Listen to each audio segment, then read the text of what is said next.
So your today's topic is electric dipole.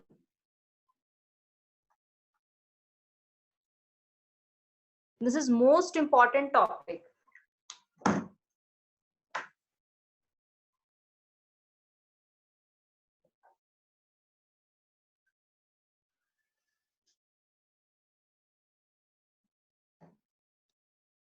So first of all, इसमें आप एक basic चीज समझ लीजिए, आपने इलेक्ट्रिक फील्ड चैप्टर स्टार्ट कर दिया है और इसमें आपने दो टाइप के इसमें चार्जेस पढ़े होंगे। एक इसमें नाम सुना होगा आपने, सोर्स चार्ज। सोर्स चार्ज कौन सा चार्ज है? दैट चार्ज जिसका हमें क्या निकालना है, इलेक्ट्रिक फील्ड निकालना है। सोर्स चार्ज वो चार्ज है जिसका हमें क्या निकालना है, इलेक्ट्रिक फील्ड निकालना होता है। और दूसरा हमने एक और चार्ज पढ़ा जिसको हम कहते हैं टेस्ट चार्ज, और अगर फुल नेम बोले तो unit positive test charge. Unit positive test charge मतलब ये वो चार्ज है, इसका नाम टेस्ट चार्ज क्यों पड़ा है? क्योंकि ये वो चार्ज है जिसकी हेल्प के थ्रू हम सोर्स चार्ज का इलेक्ट्रिक फील्ड फाइंड आउट करते हैं। तो there are two different type of charges, first one is source charge and second one is test charge. जो भी हम इलेक्ट्रिक फील्ड इंटेंसिटी निकालते हैं वो किसकी निकालते हैं? सोर्स चार्ज की निकालते हैं। किसकी हेल्प के थ्रू निकालते हैं? टेस्ट चार्ज की हेल्प के थ्रू निकालते हैं। अब जब बात आती है इलेक्ट्रिक फील्ड लाइंस की, तो आपने अपनी अर्लियर क्लासेस में मैग्नेटिक फील्ड लाइंस भी पढ़ा होगा, तो इसी टाइप से इलेक्ट्रिक फील्ड लाइंस भी होती है। इलेक्ट्रिक फील्ड लाइंस एक्चुअली क्या बताती है? डायरेक्शन ऑफ इलेक्ट्रिक फील्ड के बारे में बताती है। क्योंकि आपने वीडियो सीरीज में देखा होगा इलेक्ट्रिक फील्ड कौन सी क्वांटिटी होती है? वेक्टर क्वांटिटी होती है। Vector quantity means which have magnitude as well as direction। तो उसकी डायरेक्शन को शो करने के लिए हम वहां पे किसको ड्रॉ करते हैं? मैग्नेटिक फील्ड लाइंस को ड्रॉ करते हैं। तो मैग्नेटिक फील्ड लाइंस किसकी डायरेक्शन को शो करता है? इलेक्ट्रिक फील्ड की डायरेक्शन को शो करता है। तो इसमें एक कॉमन चीज याद रखना क्या है कि हम टेस्ट चार्ज, जो ये यूनिट पॉजिटिव टेस्ट चार्ज है, इसके थ्रू पता लगाते हैं कि जो भी हमारे पास सोर्स चार्ज है उसकी इलेक्ट्रिक फील्ड लाइन की डायरेक्शन एक्चुअली होगी क्या। फॉर एग्जाम्पल, अगर मैंने सोर्स चार्ज लिया है पॉजिटिव, ठीक है, और इसके बगल में अगर मैंने टेस्ट चार्ज रख दिए, अगर मैं इस पर्टिकुलर पॉइंट पे टेस्ट चार्ज रखूंगी इसके इलेक्ट्रिक फील्ड के अंदर, तो ये बताइए कि सोर्स चार्ज इस टेस्ट चार्ज पे कैसा फोर्स लगाएगा? रिपल्सिव फोर्स लगाएगा। तो इट मींस कि अगर मैं यही एरो इधर की तरफ ड्रॉ करूंगी, तो ये जो एरो है वो ये बता रहा है कि अगर टेस्ट चार्ज इस पर्टिकुलर पॉइंट पे रखा जाए तो इस टेस्ट चार्ज पे ये सोर्स चार्ज किस डायरेक्शन में फोर्स लगाएगा? बाहर की तरफ, मतलब रिपल्सिव फोर्स लगाएगा। तो इट मींस टेस्ट चार्ज को मैं अगर किसी भी पॉइंट पे रख दूं, चाहे इधर रखूं चाहे कहीं पे भी रख दूं, किसी भी पॉइंट पे, तो इस पे क्या लगेगा? रिपल्सिव फोर्स लगेगा। किस पे? टेस्ट चार्ज पे। तो इस केस में जो डायरेक्शन ऑफ फोर्स है वो इस तरीके से बनेगी, और डायरेक्शन ऑफ फोर्स के ही टुवर्ड्स हम क्या लेते हैं? इलेक्ट्रिक फील्ड लाइंस भी ड्रॉ करते हैं, इलेक्ट्रिक फील्ड की डायरेक्शन भी लेते हैं। क्योंकि इलेक्ट्रिक फील्ड का आपने फॉर्मूला पढ़ा था कल, E is equals to F upon Q naught। E is equals to F upon Q naught। E is directly proportional to F। तो जिस डायरेक्शन में हम फोर्स ले रहे हैं उसी डायरेक्शन में इलेक्ट्रिक फील्ड यहाँ पे। तो इट मींस कि जो पॉजिटिव चार्ज है उसकी इलेक्ट्रिक फील्ड लाइंस कैसी ड्रॉ होती है? आउटवर्ड। ये हमेशा याद रखना, पॉजिटिव चार्ज की इलेक्ट्रिक फील्ड लाइन कहाँ की तरफ ड्रॉ होती है? बाहर की तरफ ड्रॉ होती है। अगर मैंने यहाँ पे सोर्स चार्ज लिया है नेगेटिव, तो नेगेटिव चार्ज लिया है, और मैं यहाँ पे टेस्ट चार्ज लेके आई इसके बगल में, तो इस टेस्ट चार्ज पे कैसा फोर्स लगाएगा? इस नेगेटिव चार्ज का जो इलेक्ट्रिक फील्ड है वो लगाएगा force of attraction. Force of attraction का मतलब ये है कि अगर मैं किसी भी पॉइंट पे उस यूनिट पॉजिटिव टेस्ट चार्ज को रखूं, तो नेगेटिव चार्ज पे जो फोर्स लगेगा वो इनवर्ड्स लगेगा, अंदर की तरफ लगेगा, फोर्स ऑफ अट्रैक्शन की वजह से। तो it means for negative charge के लिए हम ऑलवेज जो इलेक्ट्रिक फील्ड लाइंस है वो कैसे ड्रॉ करेंगे? इनसाइड ड्रॉ करेंगे। तो नेगेटिव चार्ज के लिए अंदर की तरफ एंड पॉजिटिव चार्ज से बाहर की तरफ।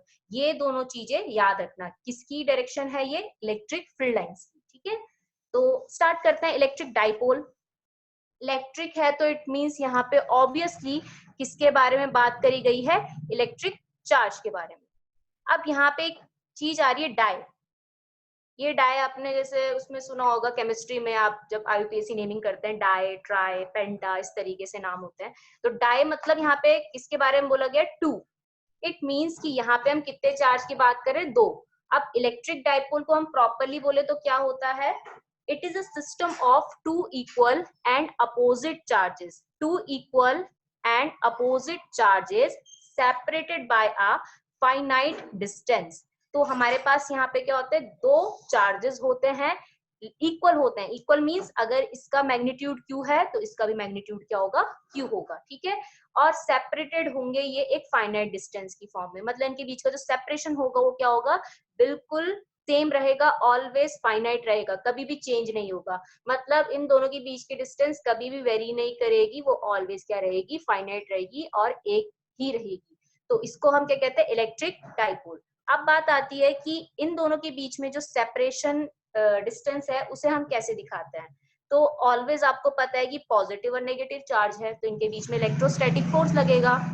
कौन सा फोर्स लगेगा, अट्रैक्शन। तो साथ ही साथ हमें ये भी याद रखना है कि इनके बीच में जो डिस्टेंस है वो वेरी नहीं होनी चाहिए, ठीक है, तब वो नहीं तो इलेक्ट्रिक डाइपोल के अंदर नहीं आएगा, क्योंकि इनके बीच में क्या होना चाहिए, एक सेपरेशन होना चाहिए, वो भी कैसा होना चाहिए, फाइनाइट फॉर्म में होना चाहिए और कांस्टेंट फॉर्म में होना चाहिए। तो इस केस में ऑलवेज हम यहाँ पे पता है कि इलेक्ट्रोस्टैटिक फोर्स कैसा फोर्स होता है, सेंट्रल फोर्स होता है, लाइन ज्वाइनिंग के बीचों बीच लगेगा इसमें। तो हम सेंटर से ही यहाँ पे डिस्टेंस लेते हैं, तो इट मींस अगर हमने सेंटर से प्लस क्यू की डिस्टेंस ए ली है, तो ऐसे ही जो नेगेटिव चार्ज है उसकी भी डिस्टेंस क्या लेनी है, ए लेनी है। तो टोटल सेपरेशन कितना आ गया यहाँ पे, 2a। तो आपको याद रखना है कि separation separation between to charge, इसमें डाइपोल्स में कितना होगा, 2a लेते हैं। अब एक और बात, ये 2a जो है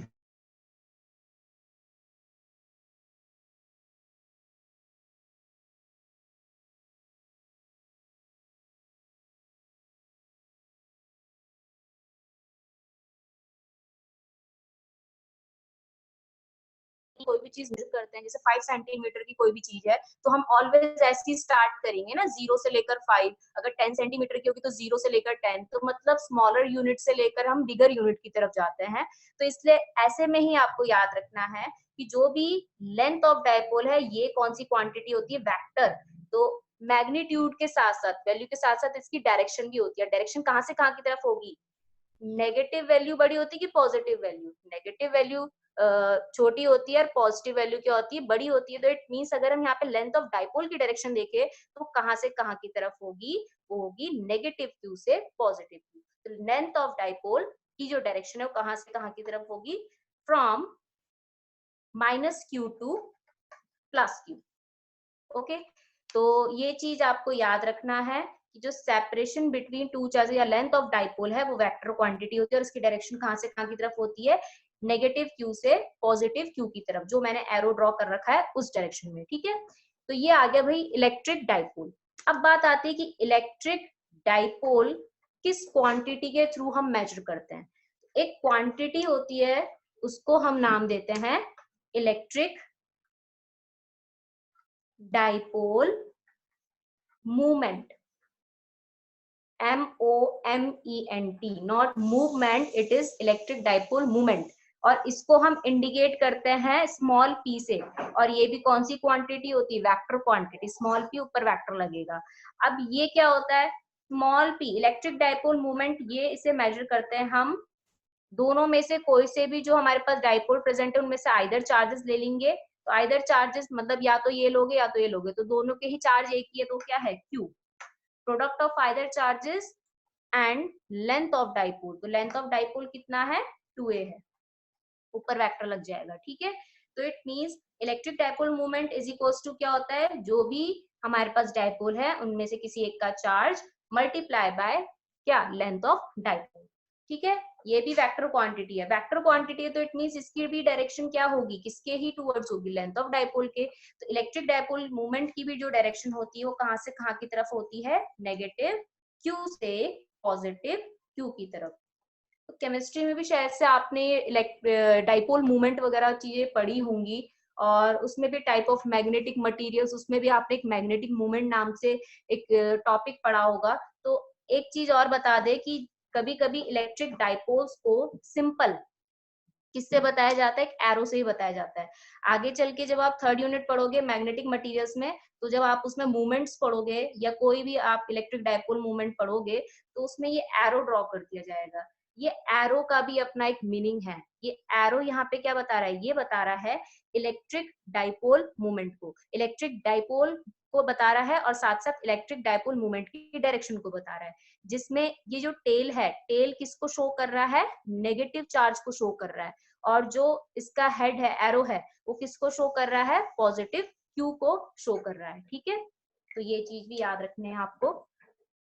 नेक्स्ट इसके बाद आती है कि इसमें इलेक्ट्रिक डाइपोल मूवमेंट की एसआई यूनिट क्या होगी। तो फॉर्मूला आपको दिख रहा होगा, फॉर्मूला क्या है, charge into length of dipole. Charge को हम किससे मेजर करते हैं, क्या होती है एसआई यूनिट चार्ज की, कूलाम, कूलाम,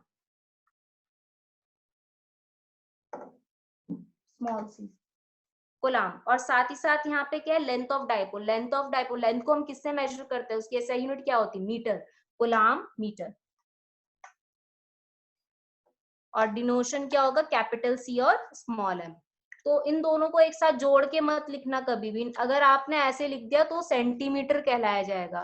पेपर में अगर आपके पास क्वेश्चन आता है what is the SI unit of electric dipole, तो उसको लिखने का भी एक तरीका होता है। अगर नहीं आ रहा है सीएम लिखना, तो डायरेक्ट आप कूलाम मीटर भी लिख सकते हैं, या फिर जब आप सीएम लिखोगे दोनों को जोड़ के नहीं लिखना है, अलग अलग करके लिखना है। ठीक है, अब नेक्स्ट आता है कि अगर आपके पास कोई भी इलेक्ट्रिक डाइपोल है, इलेक्ट्रिक डाइपोल, ये रहा इलेक्ट्रिक डाइपोल दे रखा है, और इस इलेक्ट्रिक डाइपोल को आपने किसी यूनिफॉर्म इलेक्ट्रिक फील्ड के अंदर रखा है, तो इस पे क्या होगा, इसका क्या होगा। तो इसमें हमें क्या निकालना है कि यूनिफॉर्म इलेक्ट्रिक फील्ड, सबसे पहले हमें ये देखना पड़ेगा यूनिफॉर्म इलेक्ट्रिक फील्ड एक्चुअली होता क्या है। यूनिफॉर्म इलेक्ट्रिक फील्ड पहले मैं बना देती हूँ। समझ लो हमने यहाँ पे दो चार्ज प्लेट ले रखी, एक प्लेट तो पॉजिटिवली चार्ज है,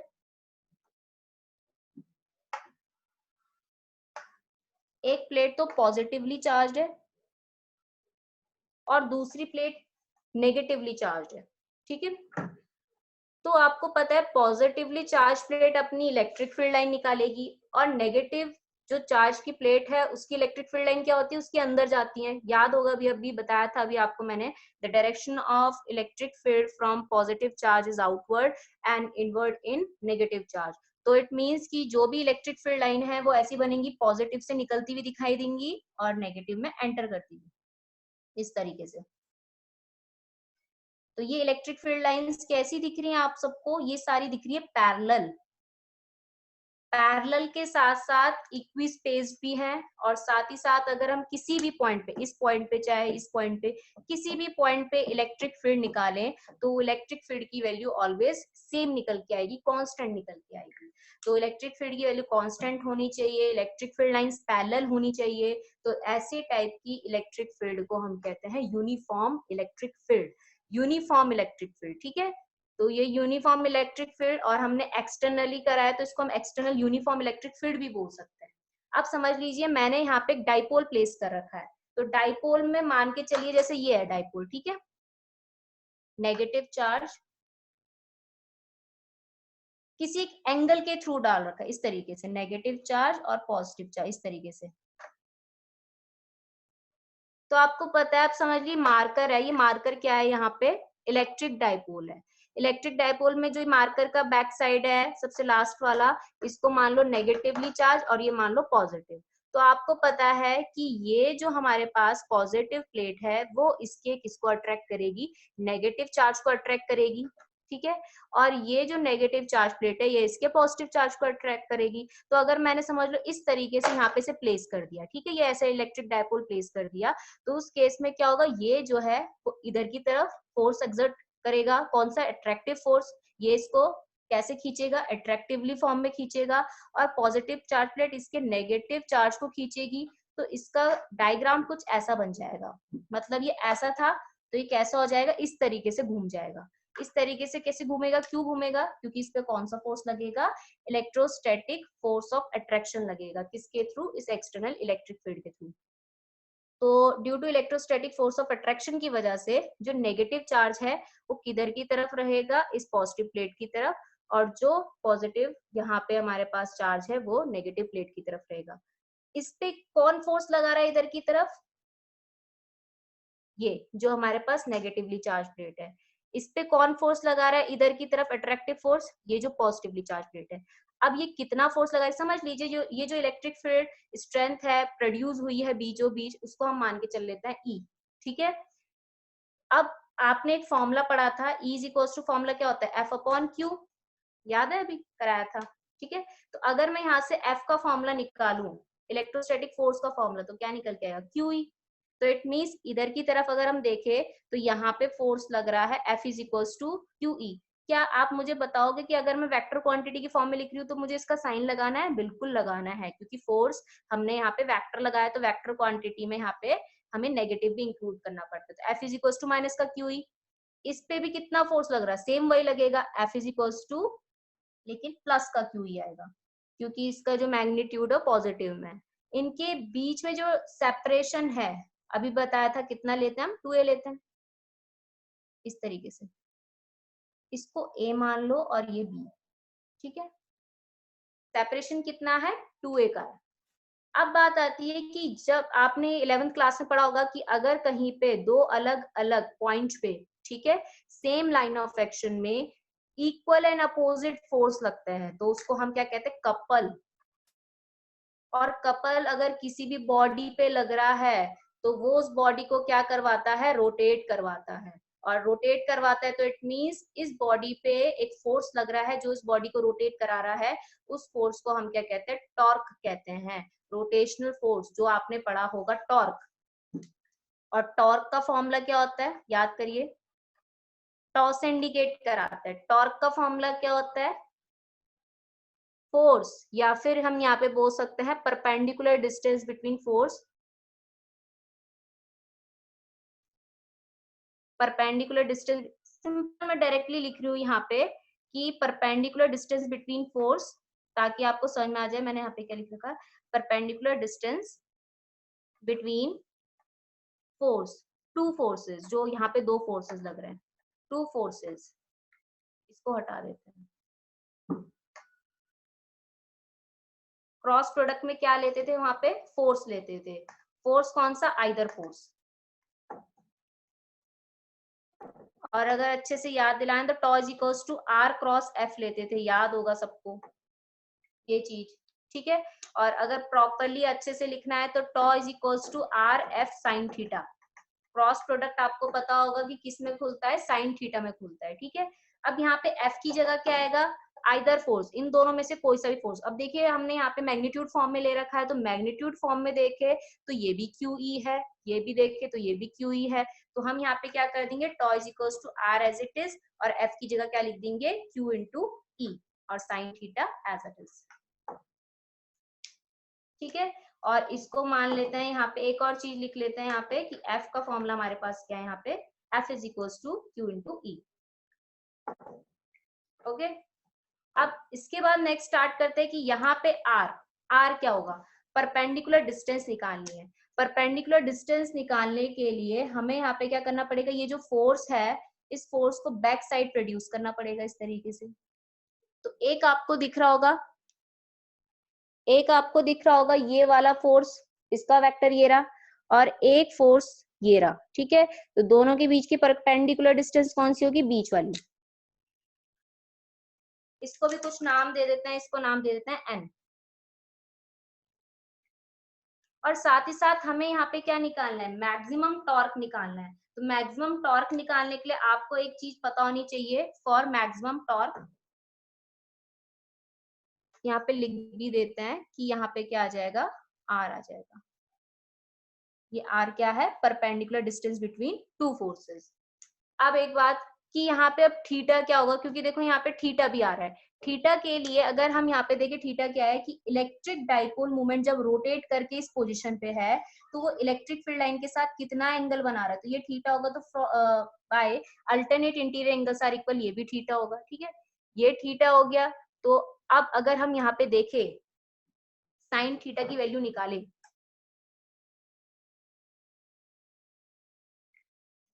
sine theta for maximum torque, यहाँ पे एक और चीज लिख देना, फॉर मैक्सिमम टॉर्क।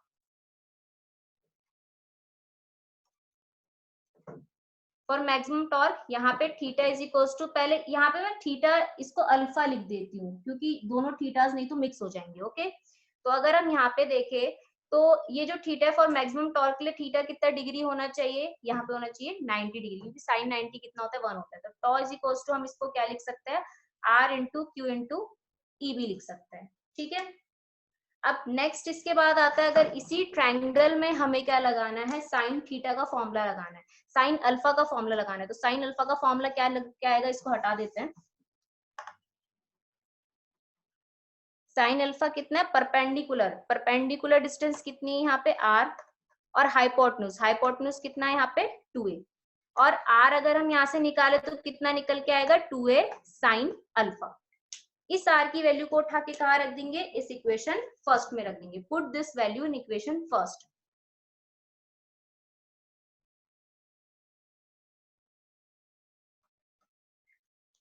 तो जब हम ये r की वैल्यू उठा के यहाँ पे पुट करेंगे तो हमारे पास एक वैल्यू निकल के आएगी, वो निकल के आएगी tau is equals to 2a sine alpha q into E. अब याद करिए कि आपको मैंने फॉर्मूला लिखाया था q इंटू 2a, ये किसका फॉर्मूला है, q और 2a। अभी बताया था इलेक्ट्रिक डाइपोल मोमेंट का q इंटू 2a। तो इन दोनों की जगह क्या रिप्लेस हो जाएगा, tau is equals to t, और एक ई बच रहा है इलेक्ट्रिक फील्ड और साइन अल्फा। तो ये आ गया हमारे पास क्या, ये आ गया magnitude of torque exerted on this electric dipole. और साइन आपको पता है, साइन कौन सा प्रोडक्ट देता है, क्रॉस प्रोडक्ट देता है। तो इसको हम क्या लिख सकते हैं, tau is equals to T cross E. तो हम इसे ऐसे भी लिख सकते हैं, tau is equals to T cross E. तो ये फॉर्मूला आपको याद रहना चाहिए। अब आपसे अगर पूछ लिया गया कि ये बताइए कि इसमें दो कंडीशंस होती है, स्टेबल इक्विलिब्रियम और दूसरी होती है अनस्टेबल इक्विलिब्रियम, तो वो क्या होती है, ये फॉर्मूला आपको याद रहना चाहिए, मोस्ट इंपॉर्टेंट। या फिर tau is equals to PE sine alpha, ये बताया था अभी आपको। इसमें दो कंडीशन होती है, स्टेबल इक्विलिब्रियम, स्टेबल, और दूसरा है unstable equilibrium, unstable equilibrium. Equilibrium condition याद है आपको, कंडीशन में क्या होता है, टोटल फोर्स नहीं बोलेंगे हम, यहाँ पे क्या बोलेंगे, टोटल टॉर्क जो लगेगा इसमें क्या होगा, वो जीरो होगा। तो इक्विलिब्रियम, स्टेबल इक्विलिब्रियम निकल के आना चाहिए। और जीरो किस वाली वैल्यूज में निकल के आ सकता है थीटा की, if alpha is equals to 0 degree. अगर हमने यहाँ पे alpha is equals to degree कितना होता है 0, तो इस पे टोटल टॉर्क क्या लगेगा, 0 लगेगा। अनस्टेबल इक्विलिब्रियम में भी हमें टॉर्क की वैल्यू 0 ही निकालनी है, लेकिन दूसरी वैल्यू कौन सी होगी यहाँ पे अल्फा की, कि इसमें टॉ इज इक्वल्स टू 0 निकल के आए। अल्फा इज इक्वल्स टू अगर मैं यहाँ पे 180 पुट कर दूं, ठीक है 180, तो उस केस में टॉ की वैल्यू भी क्या निकल के आएगी, 0 डिग्री। अब बात आती है 0 डिग्री क्या है, ये 180 डिग्री क्या है। 0 डिग्री का मतलब ये पैरेलल, पैरेलल मतलब कि हमने इस इलेक्ट्रिक डाइपोल को इलेक्ट्रिक फील्ड लाइंस के साथ कैसे रखा हुआ है, इसी के ही अलोंग रखा हुआ है, इसी के ही पैरेलल रखा हुआ है। दोनों की डायरेक्शन क्या होनी चाहिए, सेम होनी चाहिए। किस तरीके से बता देते हैं आपको,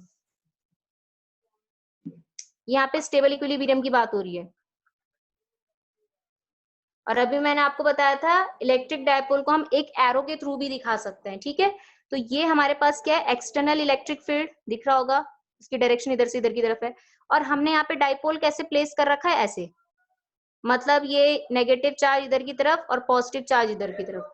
तो ये कंडीशन क्या है, दोनों एक दूसरे के, देखो P और E, देखो P और E के बीच में जो एंगल बन रहा है वो है अल्फा। P और E एक दूसरे के अलॉन्ग है, तो इट मींस यहाँ पे अल्फा कितना डिग्री बनेगा, 0 डिग्री। तो ये कौन सी कंडीशन है, स्टेबल इक्विलिब्रियम। अनस्टेबल इक्विलिब्रियम क्या होगा, अनस्टेबल इक्विलिब्रियम में हमें यहाँ पे डाइपोल को जस्ट एंटी पैरेलल डालना है। एंटी पैरेलल का मतलब ये होगा कि नेगेटिव चार्ज इधर और पॉजिटिव चार्ज इधर। तो देखिए यहाँ पे हैं तो दोनों के दोनों पैरेलल, लेकिन एक दूसरे के अपोजिट डायरेक्शन में है, इसे कहते हैं एंटी पैरेलल। और एंटी पैरेलल में जो अल्फा निकल के आता है वो कितना डिग्री होता है, 180 डिग्री। तो इट मींस अनस्टेबल इक्विलिब्रियम, चाहे वो स्टेबल हो चाहे अनस्टेबल हो, दोनों ही केस में उस डाइपोल में यूनिफॉर्म इलेक्ट्रिक फील्ड के अंदर उस पर टॉर्क 0 लगेगा। और अगर हम स्टेबल की बात करें तो स्टेबल में हमें इलेक्ट्रिक डाइपोल को उसी के अलॉन्ग रखना है, और अनस्टेबल में हमें कैसे रखना है, एंटी पैरेलल अपोजिट फॉर्म में रखना है। आपसे अगर पूछ लिया गया कि मैक्सिमम टॉर्क, ये दो कंडीशन याद रखिएगा, ठीक है, पैरेलल हो तो स्टेबल, एंटी पैरेलल हो तो अनस्टेबल इक्विलिब्रियम। अब आपसे पूछ लिया गया कि ये बताइए थर्ड स्पेशल केसेस का, कि टॉर्क मैक्सिमम कब लगेगा, कि हम उस इलेक्ट्रिक डाइपोल को यूनिफॉर्म इलेक्ट्रिक फील्ड में किस तरीके से, किस कलर में प्लेस करें कि जिससे उस पे सबसे ज्यादा मैक्सिमम अमाउंट में टॉर्क लगे। तो उस केस में क्या है, आपके पास formula tau is equals to PE sine alpha. If alpha is equals to कितना डिग्री, आपको पता ही है कि साइन 90 की वैल्यू ऑलवेज मैक्सिमम निकल के आती, जो कि होती है यहाँ पे कितनी, 1। तो tau is equals to sine 90 degree, one place करेंगे, टॉ इज इक्वल्स टू कितना हो जाएगा, पी और ई। तो ये निकल के आएगा हमारे पास मैक्सिमम टॉर्क। तो अगर आपसे सिर्फ क्वेश्चन में सेंटेंस फॉर्म में पूछ लिया गया कि किस तरीके से अलाइनमेंट करना है हमें इलेक्ट्रिक डाइपोल का अंडर यूनिफॉर्म इलेक्ट्रिक फील्ड के, तो अगर ये इलेक्ट्रिक फील्ड लाइंस ऐसी हैं, तो इलेक्ट्रिक डाइपोल को हमें कैसे प्लेस करना पड़ेगा, 90 डिग्री में। 90 डिग्री का मतलब इस तरीके से, पॉजिटिव चार्ज ऊपर, नेगेटिव चार्ज नीचे। तो आप देख रहे होंगे कि ऑलवेज ये इलेक्ट्रिक फील्ड लाइंस के साथ कितना डिग्री का एंगल बना रहा है, 90 डिग्री। तो इस पर्टिकुलर पोजीशन पे इस इलेक्ट्रिक डाइपोल पे मैक्सिमम टॉर्क लगेगा, ठीक है।